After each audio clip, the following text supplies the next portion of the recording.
Bom dia, meus irmãos, sejam todos bem-vindos à nossa Escola Bíblica Dominical no mês da família. E nós temos tido o privilégio de ouvir várias palestras, não só aos domingos, pela manhã e à noite, mas também nas noites de sexta-feira. E a última delas aconteceu na última sexta-feira. E nós queremos agradecer a todos os irmãos que puderam dar as palestras, louvamos a Deus por suas vidas e que Deus continue a abençoá-los. E agora pela manhã, nós vamos novamente olhar para mais um mandamento, lá em Êxodo capítulo 20, você pode abrir a sua Bíblia, com a ênfase do seguinte, que as famílias que de fato influenciam a sociedade são famílias que obedecem aos mandamentos de Deus. Mas é claro que quando a gente fala de obediência aos mandamentos, não estamos falando apenas de uma obediência exterior, aquela ideia de fazer algo só para os outros verem, mas o nosso coração, a nossa mente, o nosso interior não está vivendo de acordo com aquilo. E é muito importante quando a gente tem olhado para os mandamentos aqui em Êxodo, e aí então olharmos para a maneira como Jesus falou a respeito desses mesmos mandamentos e também olhar para o contexto do Novo Testamento de uma forma geral. Quando nós fazemos isto, a gente consegue perceber que não é só uma questão externa, algo visível, mas tem a ver com um comportamento interno que a partir daí se reflete na nossa vida diária de maneira visível a todas as pessoas. É desta maneira que influenciamos a sociedade ao invés de sermos influenciados por ela. Veja aí na tua Bíblia, o versículo de número 14, é o mandamento que nós estudaremos hoje. E ele é só uma frase que diz, não adulterarás.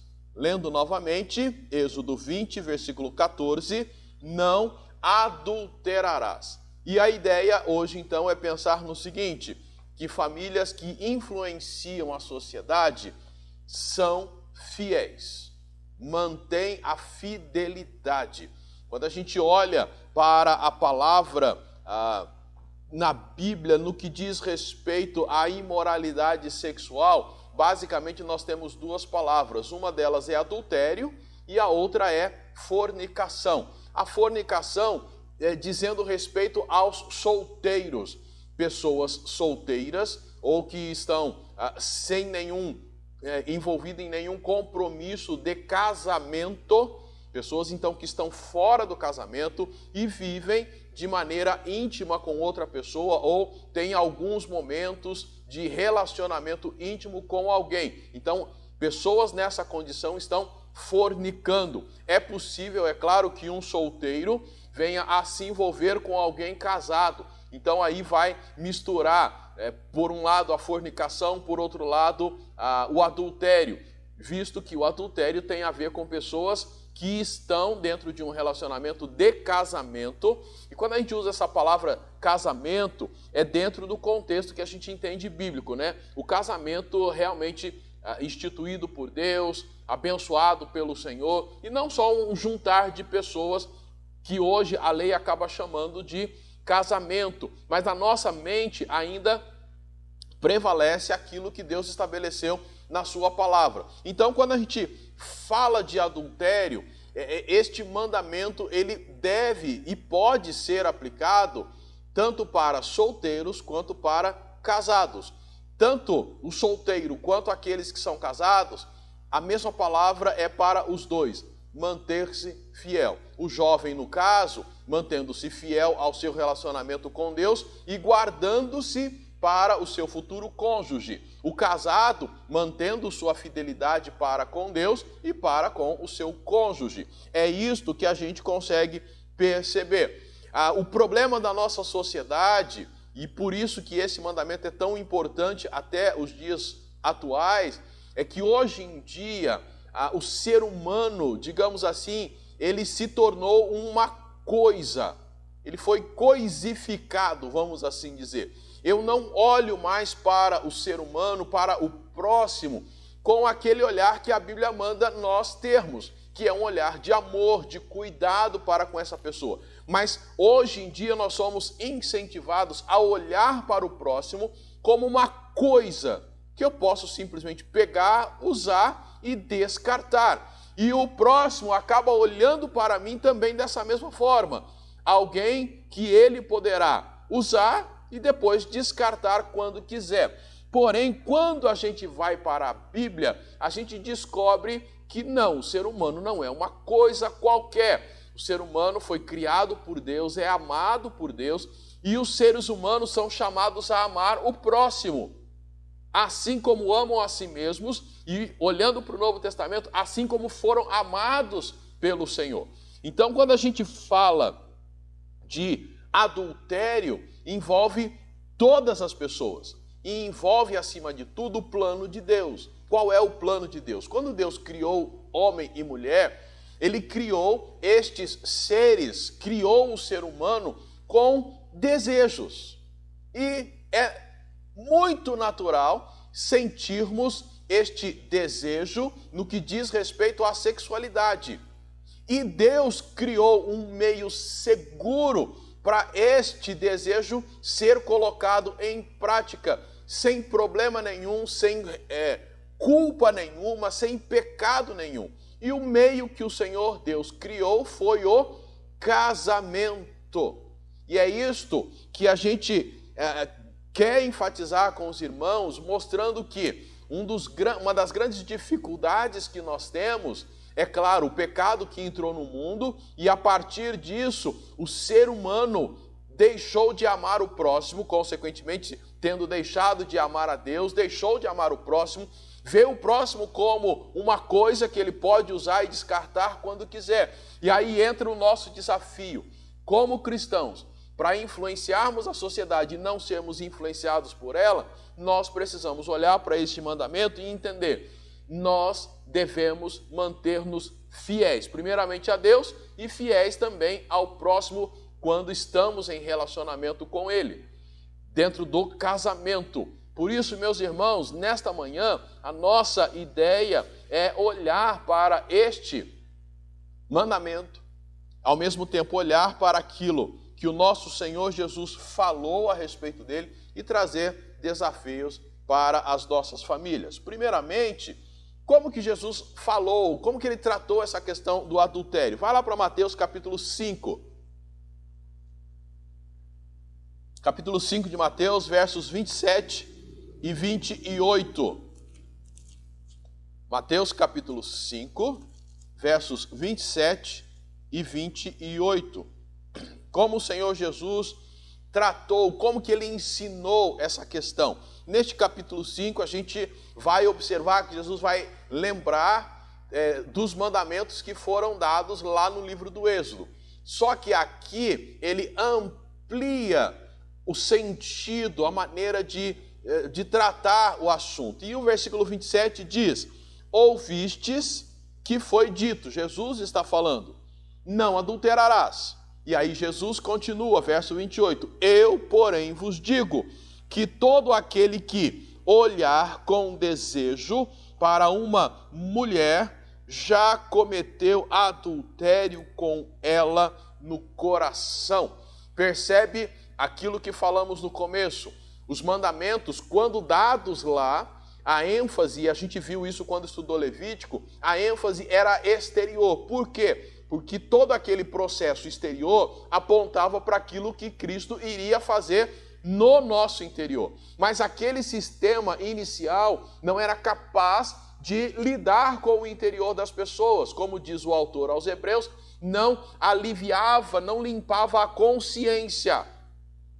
Mas ao fazerem algo exteriormente, indicava que apontava para aquilo que Cristo iria fazer. Agora Cristo veio. E aí então ele amplia a visão e para nós é o que vale esta colocação de Jesus. Não adulterarás, porém, eu digo a vocês, mas eu, porém, vos digo que todo aquele que olhar com desejo impuro, logicamente, um desejo impuro para uma mulher, estará cometendo adultério. E, logicamente, quem olhar para um homem, a mulher que olhar para um homem, ou qualquer pessoa que olhar para qualquer outra pessoa com desejo impuro, vai estar cometendo adultério, vai estar deixando de ser fiel, de agir conforme aquilo que o Senhor diz. Lembrando que é plano de Deus que nós tenhamos desejo,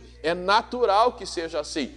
Porém, este desejo deve ser usado ou colocado em prática dentro do casamento e de maneira fiel, sendo fiel. Não é errado termos esse desejo. Deus nos criou assim.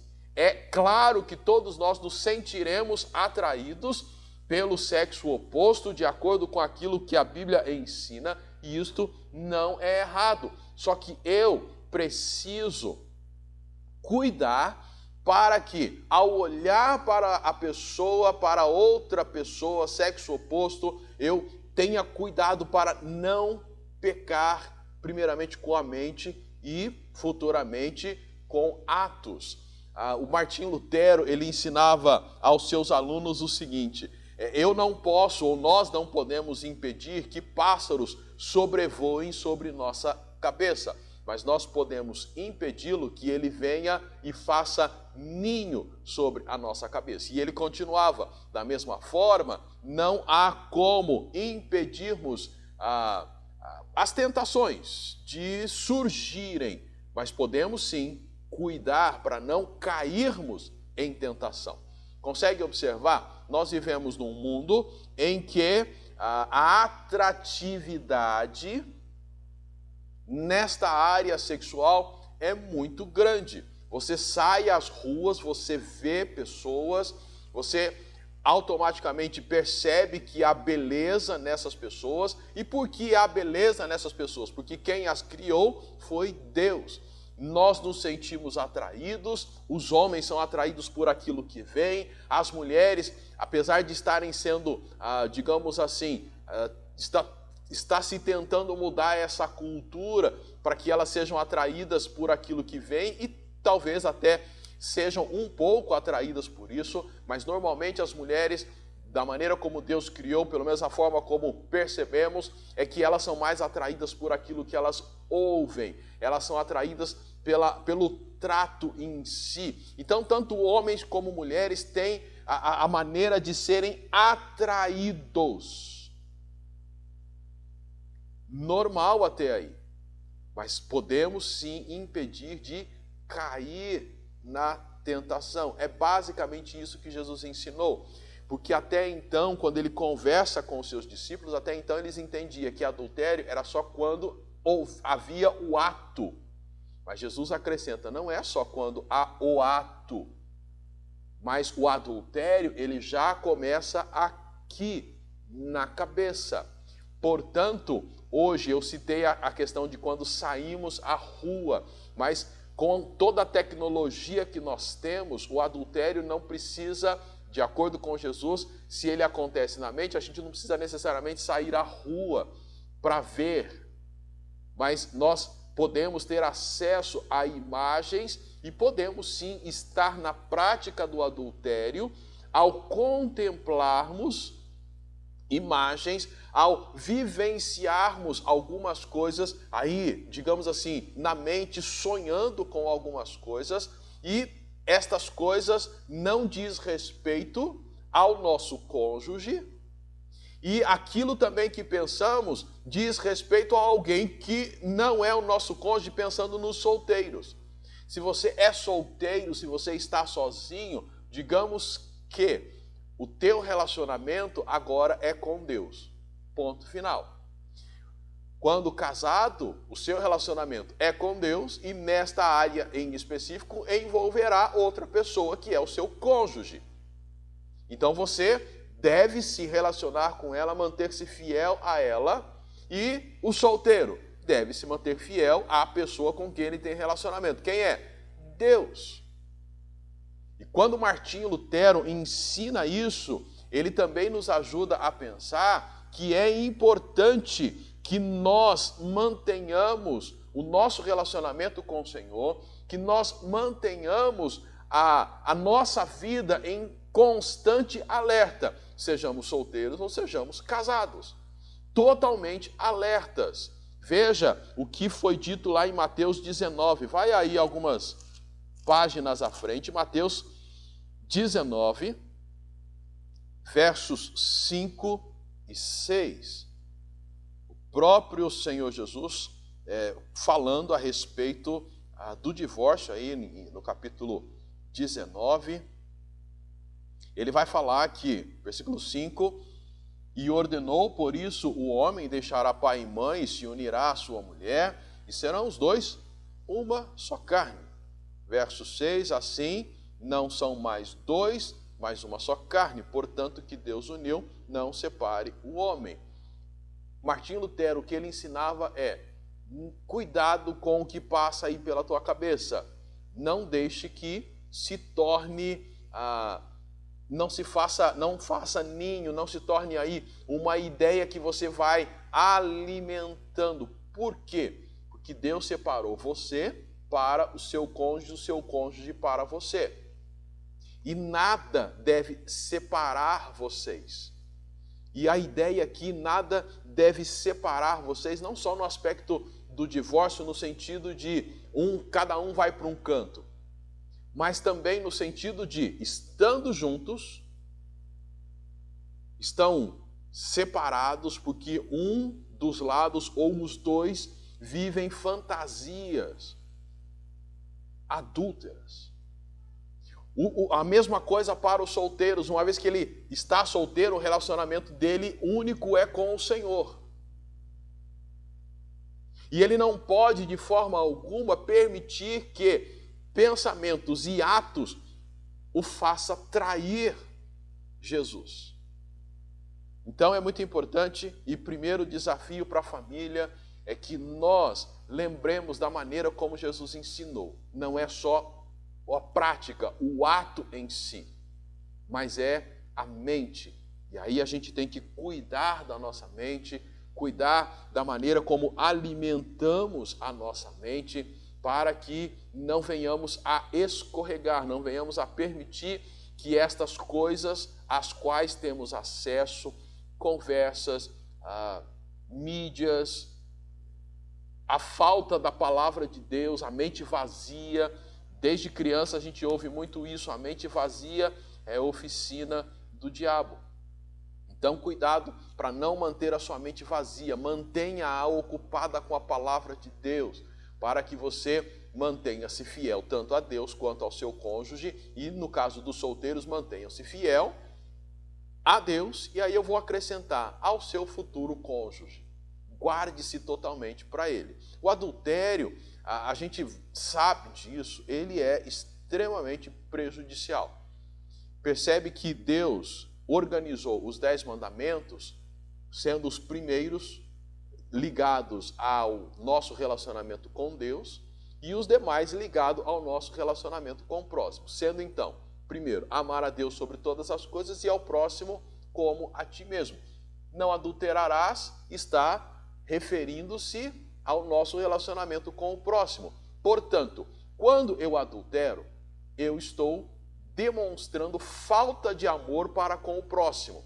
Não só para com o próximo traído, pensando nos casados, ou no solteiro, Deus traído, mas prejudica você mesmo, fere a você, fere ao traído, fere a pessoa com quem você está e fere uma série de outras pessoas.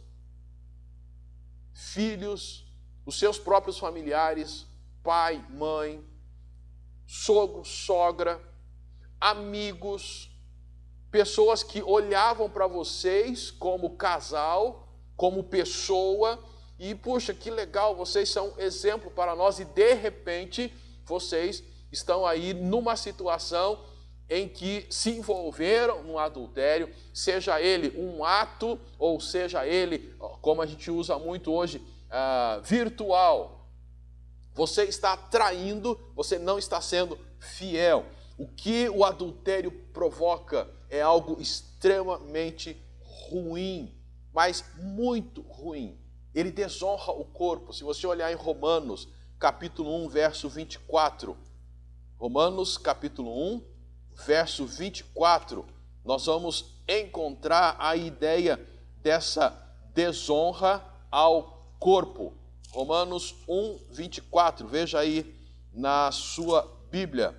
O texto diz assim: é por isso que Deus os entregou à impureza sexual, ao desejo ardente de seus corações, para desonrarem seus corpos entre si. E o contexto aqui de Romanos está falando a respeito da idolatria das pessoas, dos seres humanos que passaram a amar mais a criatura do que o Criador. Então a resposta de Deus é entregá-los a essa depravação total, onde desonram os seus próprios corpos entre si. E aí então aqui se encaixa também a questão do adultério.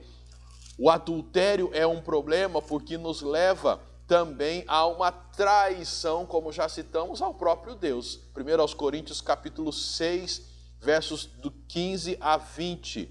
1 Coríntios capítulo 6, versos de 15 a 20. E por que é uma ofensa, a falta de fidelidade a Deus? Porque o nosso corpo não é nosso. Fomos criados por Deus e uma vez que somos cristãos, nosso corpo é a habitação do Espírito Santo de Deus, do próprio Deus. E quando a gente usa o nosso corpo para qualquer coisa, nós estamos então ofendendo a esse Deus e ao mesmo tempo traindo a Ele. Veja aí 1 Coríntios capítulo 6, a partir do versículo de número 15. Não sabeis que vossos corpos são membros de Cristo? Tomareis os membros de Cristo e fareis deles membros de uma prostituta? De modo nenhum. Ou não sabeis que quem se une a uma prostituta torna-se um corpo com ela? Como se disse, os dois serão uma só carne. Mas quem se une ao Senhor é um espírito com Ele. Fugir da imoralidade. Qualquer outro pecado que o homem comete é fora do corpo, mas quem pratica a imoralidade peca contra o seu corpo. Ou não sabeis que o vosso corpo é santuário do Espírito Santo que habita em vós, o qual tendes da parte de Deus, e que não sois de vós mesmos? Observe, não sois de vós mesmos, pois fostes comprado por preço. Que preço? O preço do sangue de Cristo. Por isso, glorificai a Deus no vosso corpo. Casados, solteiros, nosso corpo não é nosso. Pertencemos ao Senhor. O adultério faz com que traiamos ao Senhor, não sejamos fiéis a Ele. E usemos o corpo que é dele em algo impuro, em algo que contamina, que não glorifica a Deus. O texto mostra que precisamos ter essa lembrança: não somos de nós mesmos. E me vem à mente a ideia de quando estamos com alguma coisa que não é nossa. Via de regra, quando estamos com alguma coisa que não é nossa, cuidamos talvez com maior zelo do que se fosse nosso. Porque aquilo que não é nosso, um dia teremos que devolver. Aquele jovem seminarista que foi à beira do rio cortar madeira, cortar árvore para construírem ou reformarem a casa lá, o seminário, e o machado caiu na água, a maneira como ele se dirige a Eliseu, apavorado. Por quê? Porque o machado era emprestado. A preocupação dele: esse corpo aqui não é meu, por isso minha fidelidade deve ser total ao Senhor, e eu tenho que usar este corpo da melhor maneira que glorifique o dono dele, que é Deus.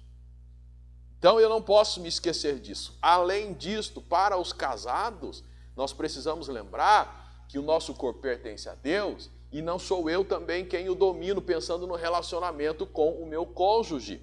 1 Coríntios capítulo 7, no capítulo seguinte, aí versos 4 e 5. Veja aí, a mulher não tem autoridade sobre o próprio corpo, mas sim o marido. E aí continua, também da mesma forma, né, e acho que a maneira como é escrito aqui é mais ou menos o seguinte, Paulo está citando isso aqui, e ele fala, mulheres, vocês não têm domínio sobre o seu corpo, viu? O corpo de vocês, quem tem autoridade sobre eles é o marido. Eu imagino os maridos lá vibrando, e aí Paulo, mas peraí, tem a outra parte da história, e a outra parte da história indica a mesma coisa. Também, da mesma forma, o marido não tem autoridade sobre o próprio corpo, mas sim quem? A mulher. O homem precisa lembrar, este corpo aqui, primeiro, ele é de Deus. Uma vez casado, quem tem autoridade sobre ele é a minha esposa. E a mesma coisa a mulher, o corpo dela é de Deus. Mas quem tem autoridade dentro do relacionamento sobre o corpo dela é o marido. Percebe que ninguém leva vantagem sobre ninguém? Por isso que a comunicação dentro do relacionamento é muito importante, o respeito, a submissão um ao outro, que Paulo vai falar lá em Efésios, é muito importante. Ninguém domina sobre ninguém. Tudo é conversado, tudo é praticado para que o outro esteja bem. No relacionamento, envolve o pensar no outro e não o pensar em si mesmo. Eu faço para que o outro esteja bem, não para que eu esteja bem. E o adultério, muitas vezes, ele surge porque eu não estou feliz, eu não estou realizado, então eu fui buscar mesmo uma aventura. E aí, então, se justifica isso. E quase sempre, quando se busca justificar, automaticamente vai se usar a expressão eu. Quer dizer, então não tenho preocupação com o próximo, mesmo solteiros. Mas o que eu vou fazer? Estou sozinho, eu. Mas você tem um relacionamento com Cristo e o outro lado, você não se importa com ele, então ele que se vire sozinho, você agrada a Deus e pode ter certeza que Ele vai cuidar de você. Agrada-te do Senhor e Ele satisfará os desejos do teu coração. E isso, meus irmãos, é fé. Não é necessariamente um monte de receitinhas que a gente dá. É vida com Deus e Ele supre as nossas necessidades, sejamos solteiros ou sejamos casados. E este é o desafio, ter na mente que o adultério, ele provoca muito mal ao próximo. Ele fere o próximo. E é isto que eu tenho que pensar, porque nós fomos chamados por Deus para quê? Nós fomos chamados para amar a Deus, em primeiro lugar, acima de todas as coisas, e ao próximo, como fomos amados pelo Senhor. Por isso, a família que influencia o mundo é uma família que é fiel, vive isso. E como que a gente vai fazer para que a gente consiga viver isso? Se você já experimentou, teve a infelicidade, o desprazer de experimentar o adultério, de passar por essa situação, se você foi o ofensor, peça perdão. Se você foi o ofendido, conceda perdão. Procure andar na luz. Esta é a ideia lá de 1 João, capítulo 1, versos 7 até o 9. Olha, ele diz lá, mas se andarmos na luz, assim como Ele está na luz, Ele, Deus, está na luz, temos comunhão uns com os outros. E o sangue de Jesus, seu Filho, nos purifica de todo o pecado. Se dissermos que não temos pecado algum, enganamos a nós mesmos e a verdade não está em nós. Se confessarmos os nossos pecados, Ele é fiel e justo para nos perdoar os pecados e nos purificar de toda injustiça. Veja aí logo no começo que diz, se andarmos na luz, assim como Ele está na luz, temos comunhão uns com os outros. E o sangue de Cristo, seu Filho, nos purifica de todo o pecado. Como é que eu vou manter-me fiel ao meu cônjuge? Andando na luz. Como é que eu vou me manter fiel a Deus e ao meu futuro cônjuge? Andando na luz. Segunda coisa, mantenha sua mente limpa. Romanos versos 1 e 2, que é muito conhecido. Rogo-vos, pois, irmãos, pelas misericórdias ou compaixões de Deus, que apresenteis o vosso corpo como sacrifício vivo, santo e agradável a Deus, que é o vosso culto racional, e não vos amoldeis ou não vos conformeis ao esquema deste mundo, mas sede transformados pela renovação na vossa mente, para que experimenteis qual seja a boa, agradável e perfeita vontade de Deus. Cuidado com aquilo que você usa para encher a sua mente, ou cuidado com aquilo que você vê. O livro de Jó tem uma frase lá, um versículo que Jó disse, que ele havia feito um pacto com os seus olhos para não colocá-lo sobre uma donzela. Você talvez vai precisar fazer este pacto com o Senhor. Entender as suas limitações e usar com muito cuidado os seus sentidos. Onde você coloca os seus olhos, para o que você abre os seus ouvidos, o que você vai captar. Toma cuidado com isso. Algumas coisas que a gente deve tomar cuidado, não transformando em demônios, né, absolutamente nada, nem nenhum tipo de mídia que nós temos hoje muito mais expandido do que anos atrás. Não vamos transformar tudo em demônio, mas vamos perceber que estas coisas são sim instrumentos de Satanás para encher a nossa mente, para nos levar para longe de Deus e, consequentemente, a infidelidade, tanto para com Deus como conjugal e tantas outras coisas que a gente já tem aprendido aqui. Então tome cuidado. Lembre daquela musiquinha das crianças, né? Cuidado, olhinho, o que você vê, cuidado um pouquinho o que fala e assim por diante. Cuidado, ouvidos aí com o que você ouve, os seus pés por onde você vai. Tenha a coragem de admitir que você não dá conta de lidar com determinadas situações. Olha, se eu passar naquela rua, eu sei que lá tem um homem que só a maneira dele me falar bom dia, eu já fico toda trêmula. Então eu sei que é melhor eu não passar por aquela rua. A mesma coisa o homem. Olha, eu sei que passando por aquela rua tem uma senhora, ou uma jovem senhora, ou uma moça que fica lá varrendo a calçada, e de bruxa ela não tem nada. Olha, é um problema se eu passar lá. Eu sei que ela não é bruxa, mas ela está me enfeitiçando. Então eu não vou passar por lá. A gente tem que ter essa coragem, tá? E isso significa que eu estou lutando para manter a minha mente limpa. Terceira coisa, renove diariamente o seu compromisso de fidelidade com o Senhor. 1 Coríntios, capítulo 10, versículos 12 e 13. Muito importante esse versículo. 1 Coríntios 10, versículo 12, começa dizendo assim: assim, aquele que pensa estar em pé, cuidado para que não caia. Não veio sobre vós nenhuma tentação que não fosse humana, mas Deus é fiel e não deixará que sejais tentados além do que podeis resistir. Pelo contrário, juntamente com a tentação, providenciará uma saída para que a possais suportar. Várias coisas nesse versículo, só o versículo aqui, esses versículos lidos, dá um sermão enorme. A gente pode ressaltar algumas coisas. A primeira delas, quem pensa que está em pé, cuide para que não caia. Aí você de repente está ouvindo e fala: ixi, mas eu já sou casado há não sei quantos anos, nunca tivemos problemas e nunca vamos ter, vírgula, poderão ter. Se tem uma coisa que Satanás não tem, é pressa.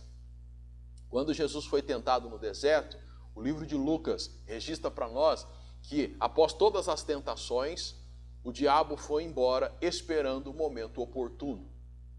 O diabo não tem pressa. Se você está casado há 50, 60 anos, que ele te faça cair no seu último mês de vida, para ele é um sucesso. Por quê? Você vai ter uma história linda, que todo mundo via e fala: oh, que legal, mas vai ser manchada. E o que Satanás quer não é te derrubar agora, necessariamente. Ele pode até fazer isso, mas às vezes ele te deixa ter a sensação de que você é invencível.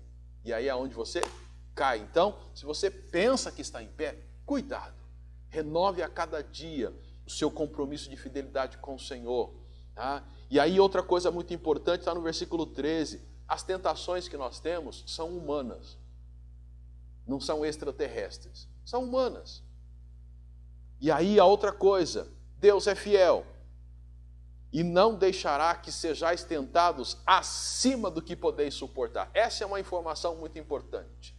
As tentações que temos, se as temos, é porque Deus sabe que nós podemos suportar. Porque a gente é bom? Não, porque Ele é fiel e está sempre conosco, dando o quê? Saída, providenciando uma saída. Louvado seja Deus, porque nas ruas, ou a nossa cidade tem mais do que uma rua. Se o problema está naquela rua, eu posso desviar. Se o problema está neste canal de TV, ou canal de internet, ou site, eu posso mudar. Eu posso não comprar. Eu posso não ter aquilo. Eu posso não comprar tal literatura. Eu posso não participar de determinadas rodas de conversa. Se você está aí, lembre-se dessas verdades. Se está em pé, cuidado para que você não caia. Quer dizer, se você pensa que está em pé, cuidado para não cair. Mas tudo que te acontece é normal da humanidade. O pecado entrou no mundo, a partir daí se tornou normal. Normal não para Deus, mas normal no sentido de faz parte deste mundo caído. Mas Deus é fiel. E quando vem a tentação, vem também uma saída. Por isso que a gente precisa estar sempre ligado ao Senhor. E nunca nos esquecer que o diabo, o nosso inimigo, inimigo de Deus, está sempre ao derredor. Está sempre por perto, sem pressa. E ele vai ter o maior prazer de te fazer cair, nem que seja no último segundo. Você foi fiel o tempo todo. Você está no leito de morte lá no hospital e você passa uma cantada na enfermeira. Daí 5 minutos você morre. E aí a coisa espalha. Olha aqui o que Satanás conseguiu fazer. Então, se pensa que está em pé, cuidado. Fica firme, permaneça fiel sempre ao Senhor. Gálatas capítulo 5 é um texto que eu gostaria de ler para nós terminarmos. Gálatas capítulo 5, o verso de número 16. Gálatas 5,16, o apóstolo Paulo falando, mas eu afirmo, andai pelo Espírito, e nunca satisfareis os desejos da carne. Andai pelo Espírito, e nunca satisfareis os desejos da carne. Minha pergunta é, como andar pelo Espírito? Uma coisa que se tentou fazer com a criação dos monastérios, os monges que vão lá para os cantos, mesmo mulheres também que se enclausuram, a tentativa foi sair deste mundo, ficar fora deste mundo e de todas as tentações que este mundo oferece. De uma certa maneira, ajuda um pouco. Porém, o pecado não está só no mundo. O instinto, né, o ser pecaminoso está aqui em nós. O apóstolo Paulo falava isso, né? Que aquilo que ele queria fazer, ele não fazia, mas aquilo que ele não queria fazer é o que ele acabava fazendo. Miserável homem que sou, quem me livrará desse corpo de morte?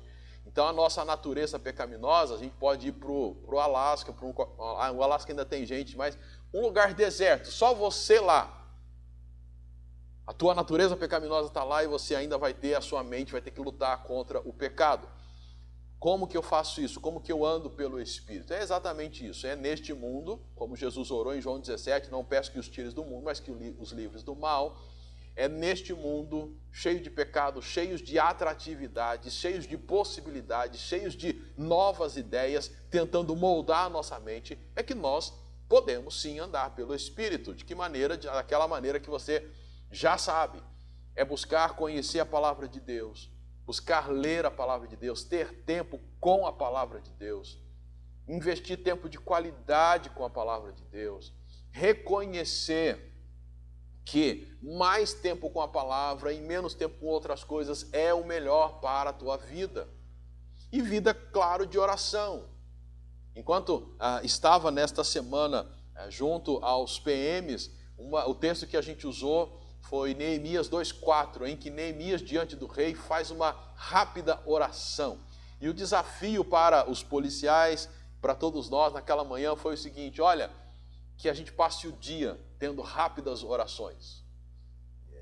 E claro, a gente deve ter o nosso tempo de oração, um tempo que a gente vai reservar para estar ali na presença do Senhor, mas durante todo o dia a gente pode ter momentos pequenos de rápidas orações, cumprindo aquilo que Paulo diz aos Tessalonicenses: orai sem cessar.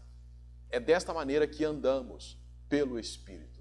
E se andamos pelo Espírito, não satisfaremos os desejos da carne, porque buscaremos satisfazer um desejo maior, que é de agradar a Deus, agradar o nosso cônjuge, se já somos casados, ou agradar o nosso futuro cônjuge.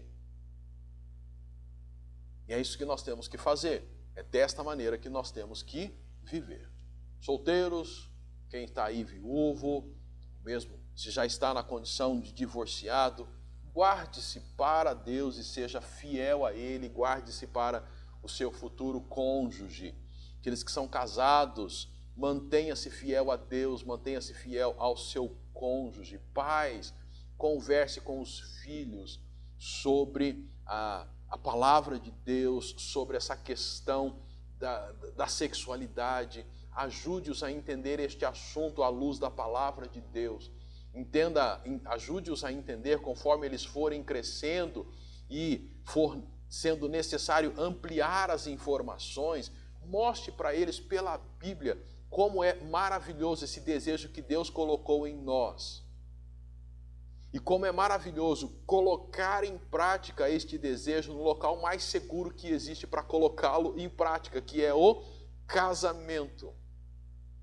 E por fim, se lembre que você e eu só vamos conseguir viver estas coisas se nos submetermos ao senhorio de Jesus Cristo. Se deixarmos Jesus ser o dono, o Senhor da nossa vida.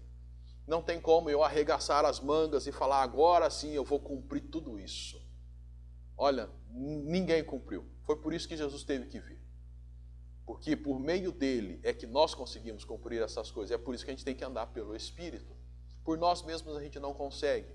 Por isso, você vai ser fiel a Deus e ao seu cônjuge, fiel a Deus e ao seu futuro cônjuge, quando você, de fato, submeter a sua vida ao senhorio de Cristo. E então você será salvo e poderá andar com Ele. Nossa oração é que Jesus possa iluminar os nossos corações, o Espírito Santo de Deus possa iluminar o nosso coração, para que entendamos a importância de nos mantermos fiéis ao Senhor. E uma vez que nos mantemos fiéis ao Senhor, nos mantemos fiéis ao nosso cônjuge, ou ao nosso futuro cônjuge. Aí você tenta imaginar a sociedade olhando para você. E de repente alguns vão perguntar: mas como que você consegue ser fiel ao seu marido somente? Estar só com ele? Não dá nem uma espiadinha naquele que está passando ali? Olha, como diz a frase, né? Olhar não arranca pedaço. Qual o problema de olhar?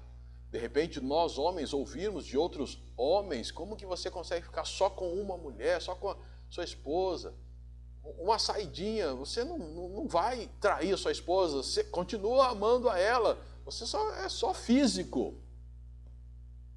Ou você solteiro ouvir isso: mas como que você dá conta? Qual o problema? Você está sozinho mesmo? E aí você vai poder dizer: não, eu não estou sozinho. Eu já tenho um relacionamento. Meu relacionamento é com o Senhor. E eu estou me guardando para Ele e para o futuro que Ele poderá ou não me providenciar. Mas a palavra principal é fidelidade. Que as nossas famílias possam realmente fazer diferença na sociedade, desta maneira influenciarmos o mundo, para que o mundo conheça o Jesus que nós cremos. Por isso que nós queremos orar agora por você e por sua família. Vamos orar. Senhor Deus e Pai, muito obrigado por esta manhã, por esta palavra, e oramos para que, pelo Teu Santo Espírito, possamos aceitar o desafio de caminharmos contigo e que não nos façamos surdos àquilo que o Senhor tem nos ensinado a cada dia. Pedimos isto ao Senhor e pedimos a Tua bênção sobre nossas vidas e famílias. Assim oramos em nome de Jesus. Amém. Que Deus abençoe a sua vida e que possa estar conosco em nossas próximas transmissões. Que Deus abençoe sua vida.